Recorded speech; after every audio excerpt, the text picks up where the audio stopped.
Numbers, chapter 35. The Lord spoke to Moses in the plains of Moab, by the Jordan, at Jericho, saying, Command the people of Israel to give to the Levites some of the inheritance of their possession, as cities for them to dwell in, and you shall give to the Levites pasture lands around the cities. The cities shall be theirs to dwell in, and their pasture lands shall be for their cattle, and for their livestock, and for all their beasts. The pasture lands of the cities, which you shall give to the Levites, shall reach from the wall of the city outward 1,000 cubits all around.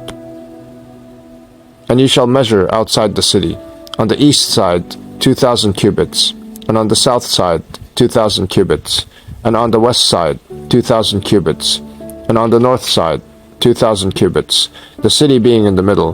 This shall belong to them as pasture land for their cities. The cities that you give to the Levites shall be the 6 cities of refuge, where you shall permit the manslayer to flee, and in addition to them you shall give 42 cities.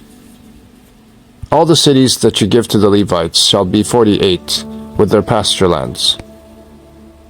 And as for the cities that you shall give from the possession of the people of Israel, from the larger tribes you shall take many, and from the smaller tribes you shall take few, each in proportion to the inheritance that it inherits, shall give of its cities to the Levites.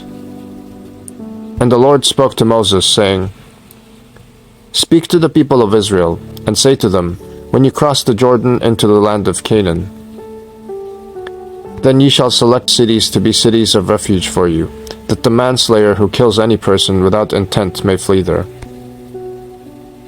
The cities shall be for you a refuge from the avenger, that the manslayer may not die until he stands before the congregation for judgment. And the cities that you give shall be your 6 cities of refuge. You shall give 3 cities beyond the Jordan, and 3 cities in the land of Canaan, to be cities of refuge.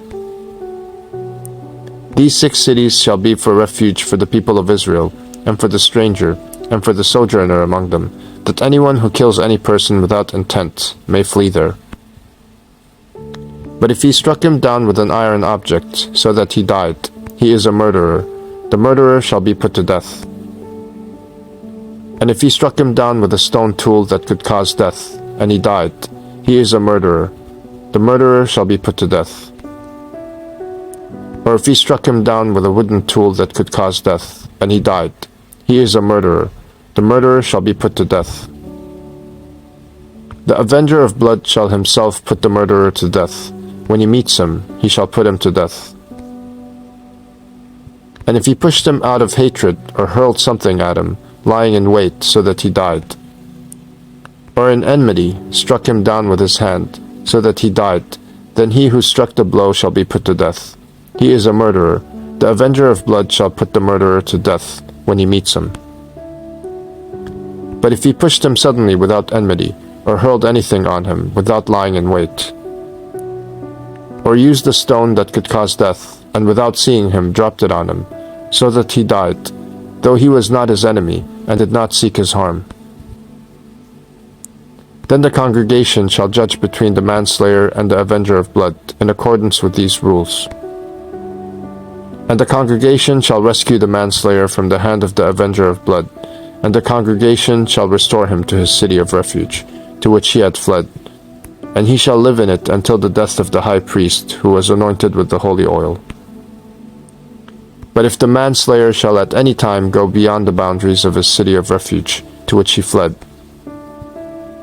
and the avenger of blood finds him outside the boundaries of his city of refuge, and the avenger of blood kills the manslayer, he shall not be guilty of blood.